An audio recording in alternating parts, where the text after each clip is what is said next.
So I am one of the two co-pastors of a new worshiping community in Central Virginia. We are called Voices of Jubilee. Um, and we have been around for about 8 years, largely accompanying children who are incarcerated and their families. Our community is made up of folks like me who are just here and want to experience a liberative gospel, and people who have themselves experienced incarceration and have are living lives of resurrection. And they are the center of our community. They are the ones who lead us and direct us and give us clarity about what it means to proclaim hope. And then we also are surrounded by the children and the families that we've gotten to know over the last few years. Largely, we just visit in these youth detention homes, children's prisons. And in that time, we have connecting circles, and we use a restorative justice model to disrupt the hierarchy and the violence that kids are exposed to and are indoctrinated into in that space. And then when our kids go to court, we often show up there as well, as a witness to their goodness, as a witness to hope, as a witness to something more than just this adversarial system that we are all subject to. And then finally, many of our kids go on to serve time in adult prisons. And when they go to those adult prisons, they're even more isolated. There's even more language of hopelessness surrounding them. And so we have a special aspect of our work, which involves going to visit all of these prisons in the state of Virginia where our kids are, and trying to find ways to go in as professional visitors so that we can have more time, that we can take their messages out with us, and we can just cross that border of a prison wall in rejection of what it says about who we are as God's people. So that's what I do. I actually just spend most of my time with teenagers in these children's prisons, and they're a lot like every teenager you may have come into contact with. They are funny, they are thoughtful, they are creative, they can make fun of you all day long, and they are just beacons of hope for us.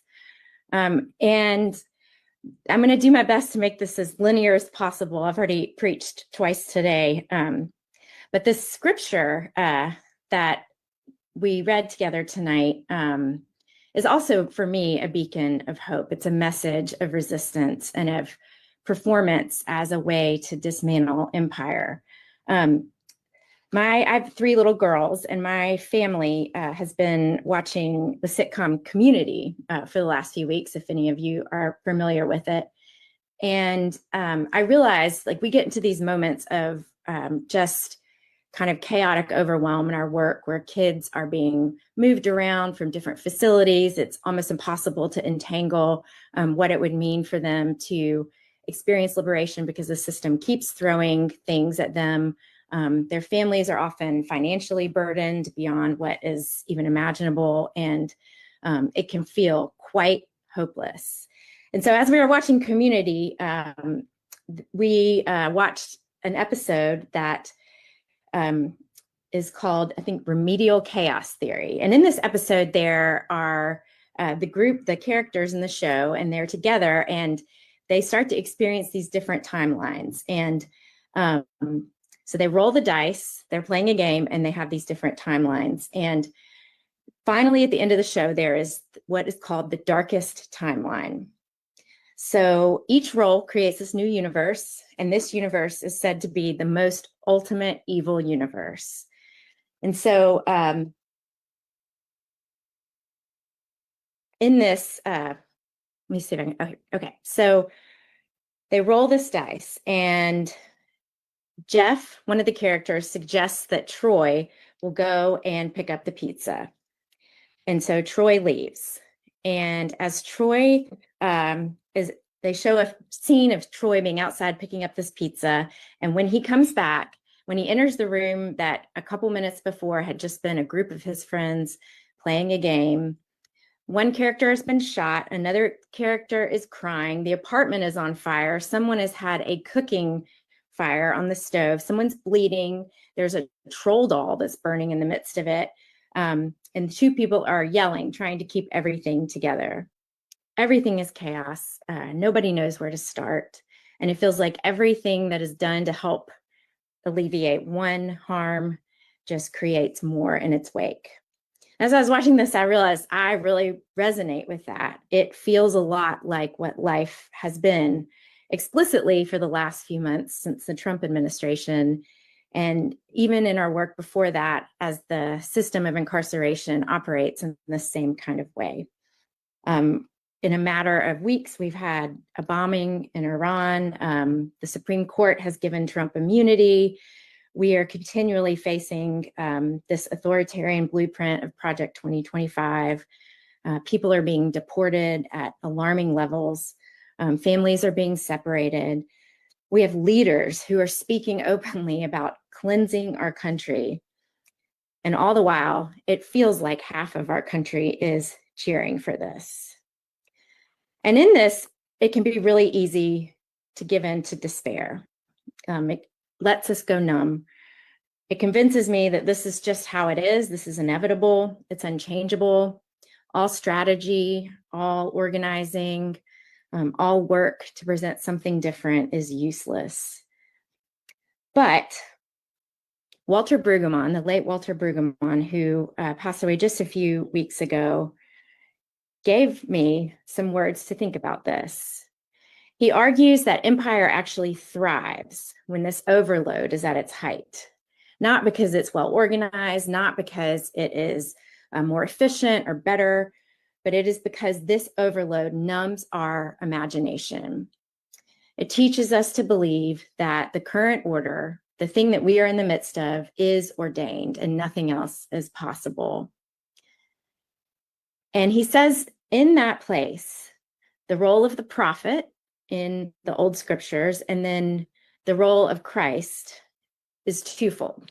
The first is to criticize this dominant consciousness, to call out our complacency and our despair. And the second is to energize the people with an alternative vision. And this alternative vision doesn't necessarily have to be bigger or more powerful. It just has to be rooted in God's freedom and justice and love. And I think that's what we see Jesus doing in Luke 10. So we have these disciples who are going to be sent out, and they're not sent out as political emissaries. They're not sent out as heroes. They are sent out in pairs, and they go without money. They go without backup. They go without any means of controlling their environment, and they bring a message of peace. They're wholly reliant on the hospitality of strangers. And this act of entering into a political landscape at that time that was violent, that was much like ours, this act, Brueggemann says, is the critique. This act is the thing that disrupts our logic of empire. They are a witness against Roman power just by virtue of their entry into the world in these peaceful pairs. They don't announce judgment. They don't have a speech that they're giving. They simply have their own bodies. They are embodying the otherwise in these pairs. And it's even more clear that there's a political critique at stake. The apostola, I am not good at Greek, but the Greek word for these sent ones that's used in the scripture indicated these military envoys, these official envoys that went and were sent by Caesar to announce these imperial decrees. They were always backed by wealth and power and violence and military force.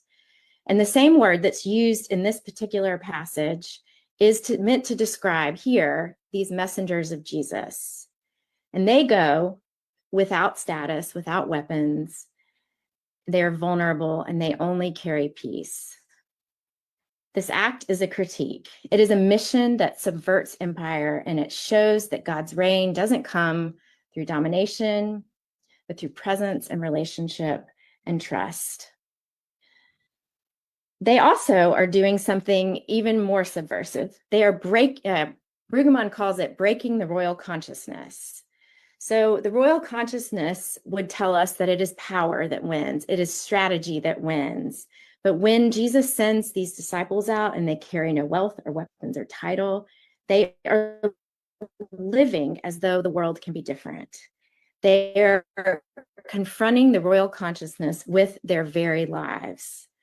They are living this way by traveling light, by accepting hospitality and going without money. They are refusing the scripts of empire.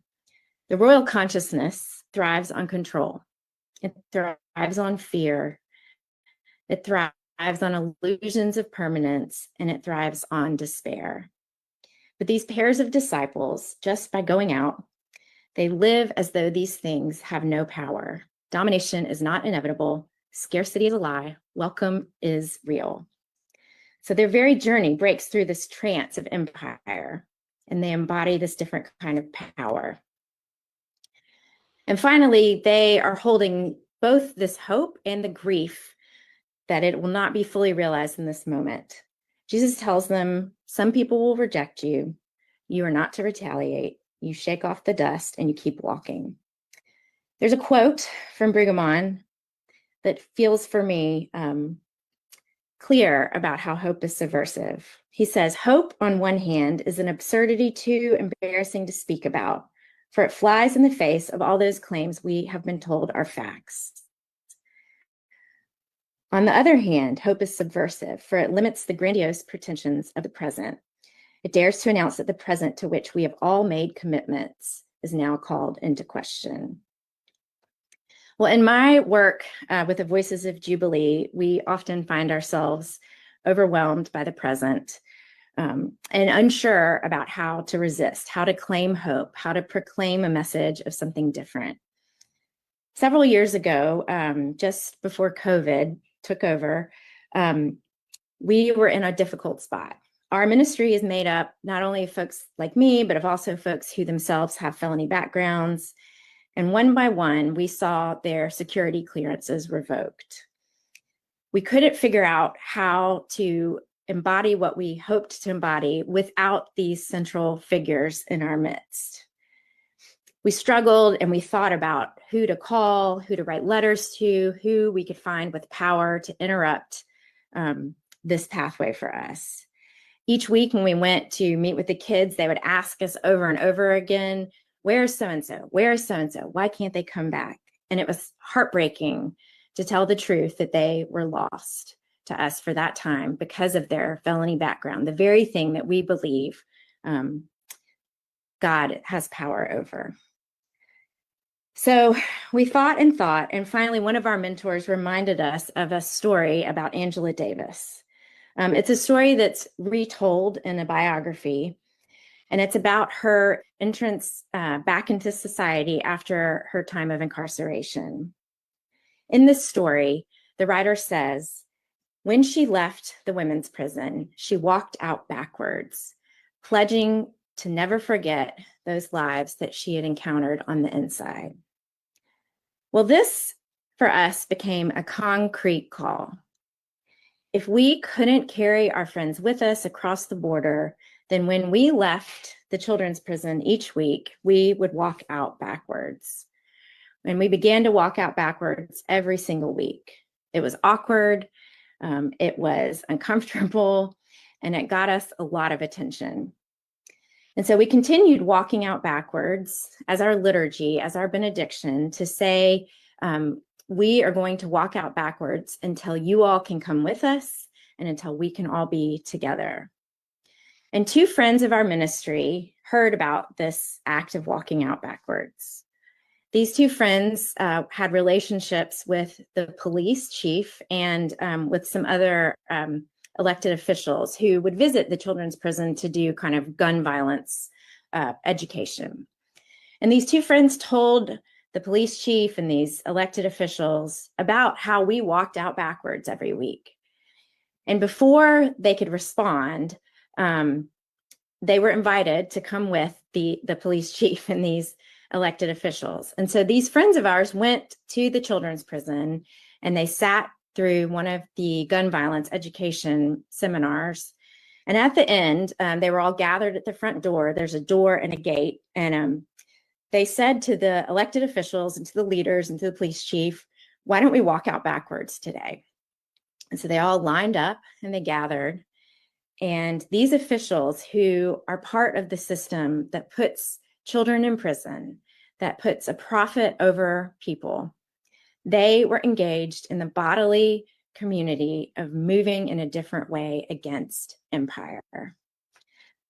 Now, we didn't have big miraculous things happen as a result of that, but word of our community did start to spread. We've been invited to share stories. We've been invited to connect leaders with the families that we walk with.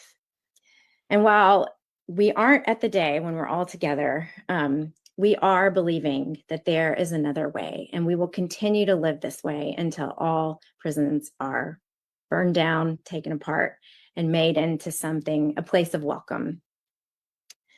Well, I think the empire that Jesus lived under was not so different from our own. There was military occupation, there was deep economic inequality, there was confinement, there was harm, there were religious institutions that were co-opted by power. And yet Jesus sends people out into this, not to overthrow it by force, but to scramble it, to unravel it through a presence of love, a presence of consistency, a presence of something different.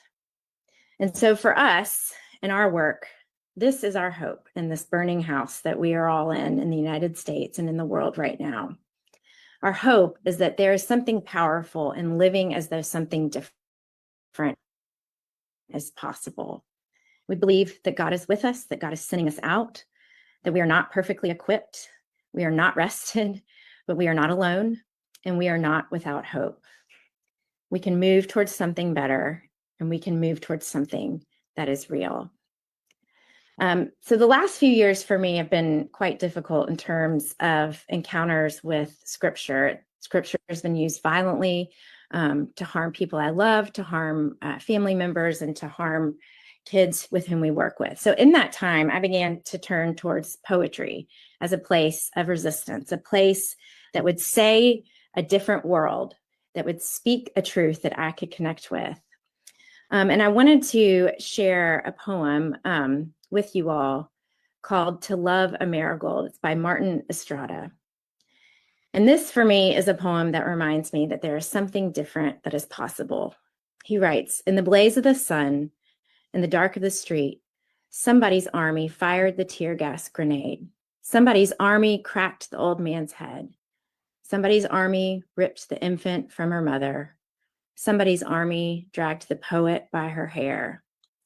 And yet the poet, with the torn scalp, still sung of a marigold, the yellow and the orange and the red. He wrote of love because he had no choice. He wrote of love as the warplanes howled overhead. He wrote of love as the police came closer, clubs raised high. He wrote of love. To love the marigold is to resist.